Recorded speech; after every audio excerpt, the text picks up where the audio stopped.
Hello everyone, I am Niyarul Islam and I am from FED. Today we are going to study a very interesting topic named the cell.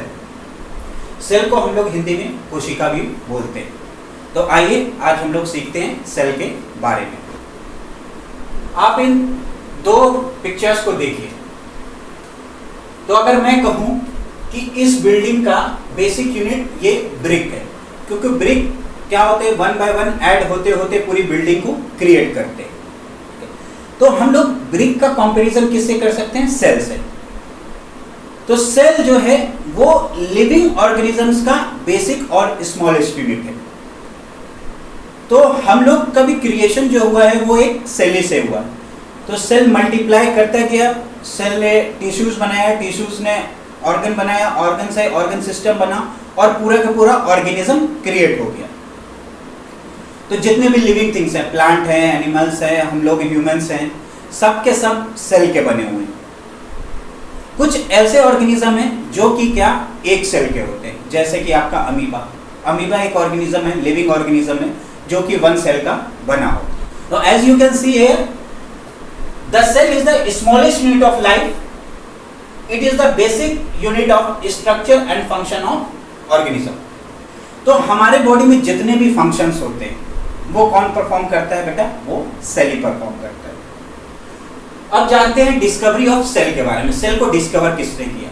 Cell को बेटा discover किया Robert Hooke नाम के एक English scientist ने 1665 में। तो उन्होंने क्या किया था? उन्होंने बार्क लिया था ट्री का।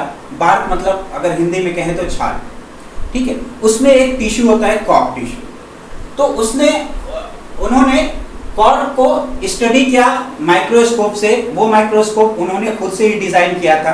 तो जब उन्होंने उसको स्टडी किया माइक्रोस्कोप से, तो उन्होंने कुछ ऐसा देखा।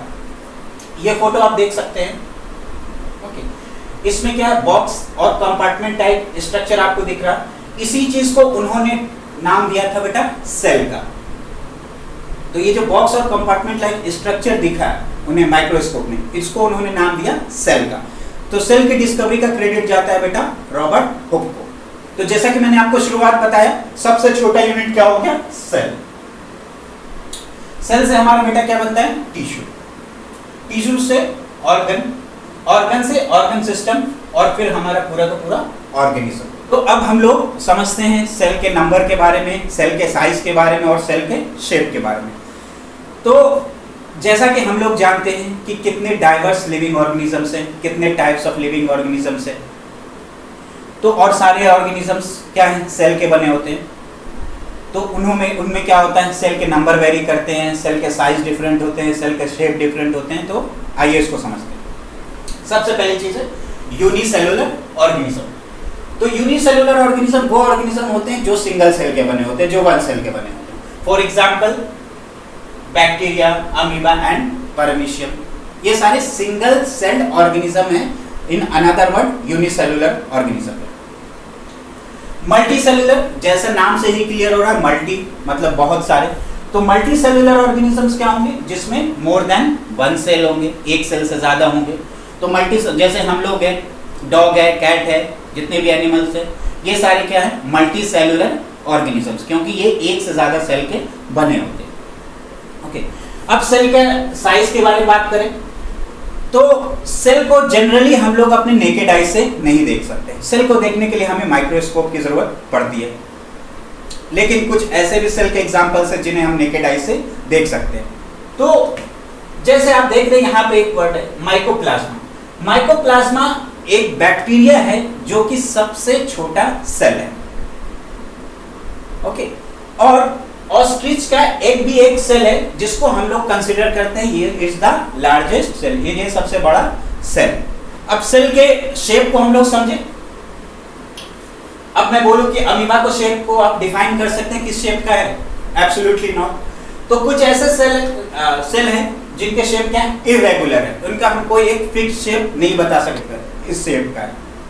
राउंड और स्फेरिकल, लाइक एक सेल को हम लोग राउंड और स्फेरिकल सेल, ऑब्वियस है, कॉमन सेंस की बात है कि एक सेल जो है उनको हम लोग स्फेरिकल सेल बोल सकते हैं। स्पिंडल शेप, अगर हम मसल सेल की बात करें तो मसल सेल क्या होते हैं? Spindle shape.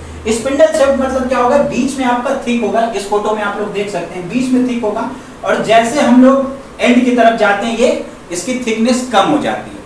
तो ऐसे शेप को हम लोग क्या कहते हैं, स्पिंडल शेप। उसके बाद इलोंगेटेड मतलब जो चीजें लंबी है, तो उसमें क्या है, नर्व सेल हमारा एग्जांपल है इलोंगेटेड सेल का। ओके, फिर क्या गया, किडनी शेप गार्ड सेल जो कि हमारा प्लांट में होता है, उसका शेप किस टाइप का है, किडनी का है। तो एक शेप ये हो गया किडनी शेप सेल। ओके, अब देखें लॉन्ग एंड रेक्टेंगुलर, तो लाइक मेसोफिल सेल्स जो लीफ में होता है वो किस शेप का है, लॉन्ग एंड रेक्टेंगुलर। ये पिक्चर आप देख सकते हैं। ओके, और जो हमारा आरबीसी है रेड ब्लड सेल्स, तो रेड ब्लड सेल्स का जो शेप होता है बेटा वो डिस्क लाइक होता है, तो इसलिए उसे नाम दे दिया गया disc shaped cells.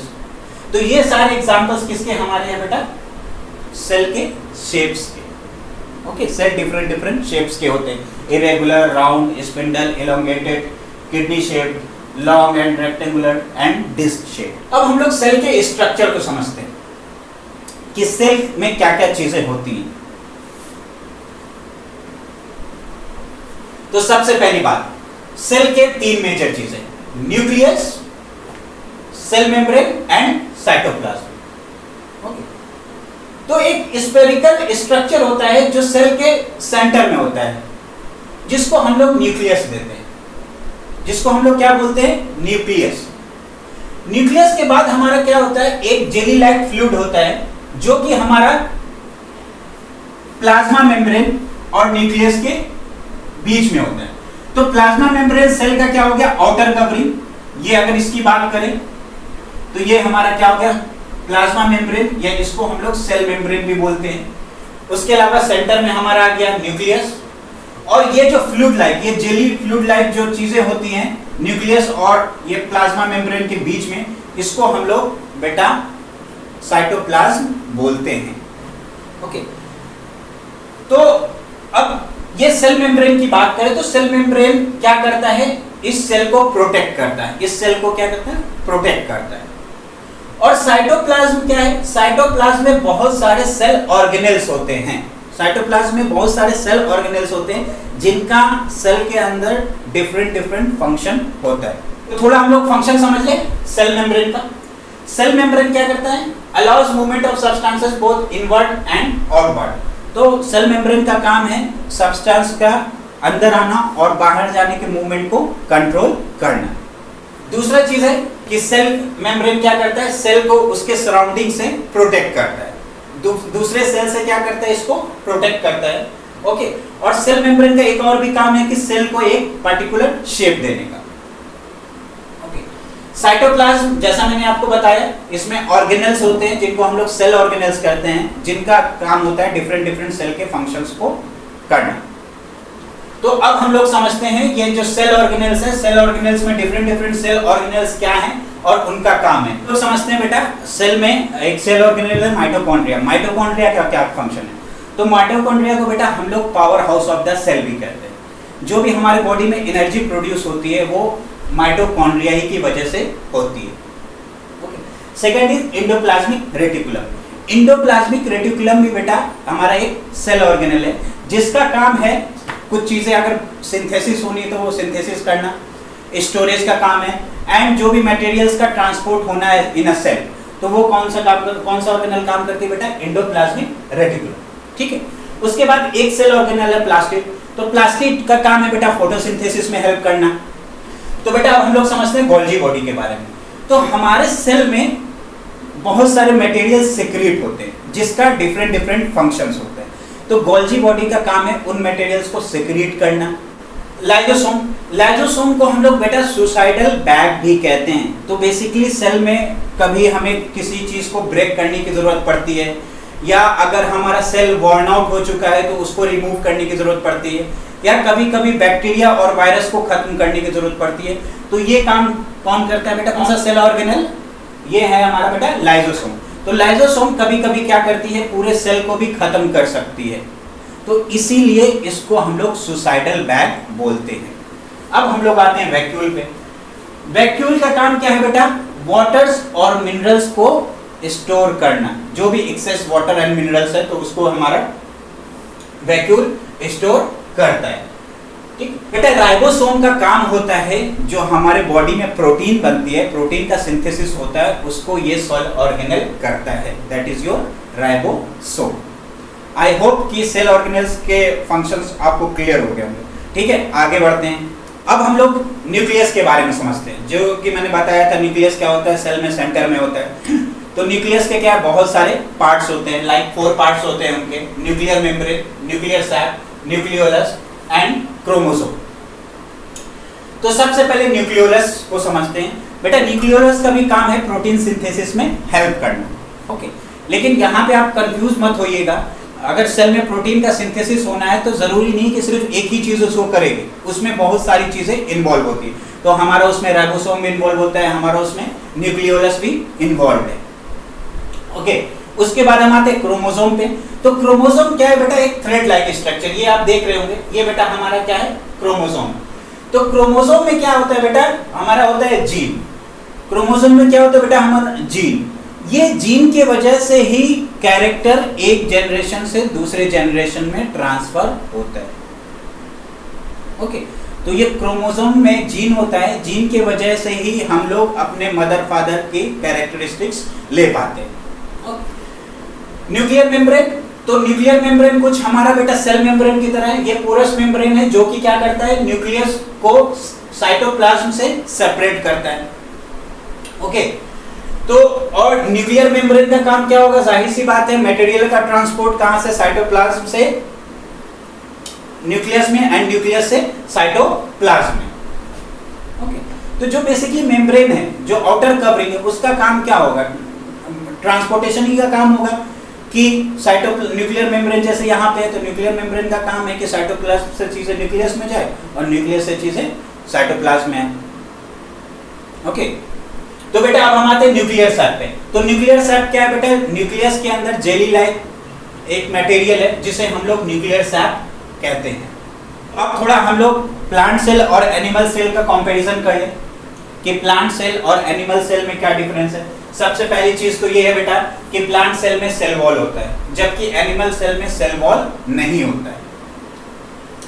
Second difference ये है कि प्लांट सेल में क्लोरोप्लास्ट होता है। ओके, तो बेटा क्लोरोप्लास्ट का क्या काम है, फोटोसिंथेसिस में हेल्प करना, और एनिमल सेल को जरूरत नहीं है इसकी, क्योंकि हम लोग क्या प्लांट पे डिपेंडेंट होते हैं फूड के लिए। तो क्लोरोप्लास्ट जो प्लांट सेल में प्रेजेंट रहता है, एनिमल सेल में एब्सेंट होता है। उसके बाद हम आते हैं कि वैक्यूल, जो कि क्या कर रहा था, वाटर और मिनरल्स को स्टोर कर रहा था। तो प्लांट सेल में एक लार्ज साइज का वैक्यूल होता है, जबकि एनिमल सेल में क्या हो सकता है, ये चीजें स्मॉल हो सकती हैं या एब्सेंट भी हो सकता है। एनिमल सेल में क्या है बेटा,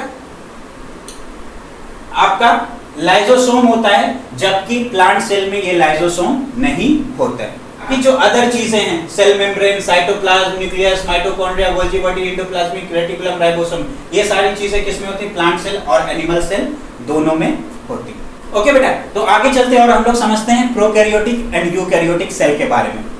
तो ऐसे सेल जिसमें न्यूक्लियर मेम्ब्रेन नहीं होता है, वैसे सेल को हम लोग कहते हैं prokaryotic cell. For example bacterial cell. Okay, और ऐसे सेल जिसमें क्या होता है, हमारा न्यूक्लियर मेम्ब्रेन होता है, उसे हम लोग कहते हैं बेटा eukaryotic cell. Okay students, thank you very much. I hope आपको ये चैप्टर अच्छे से समझ में आया होगा। इन केस आप किसी और चैप्टर पे वीडियो चाहते हैं तो प्लीज कमेंट सेक्शन में हमें बताइए, तो हम लोग नेक्स्ट वीडियो उसी टॉपिक पे अपलोड करेंगे।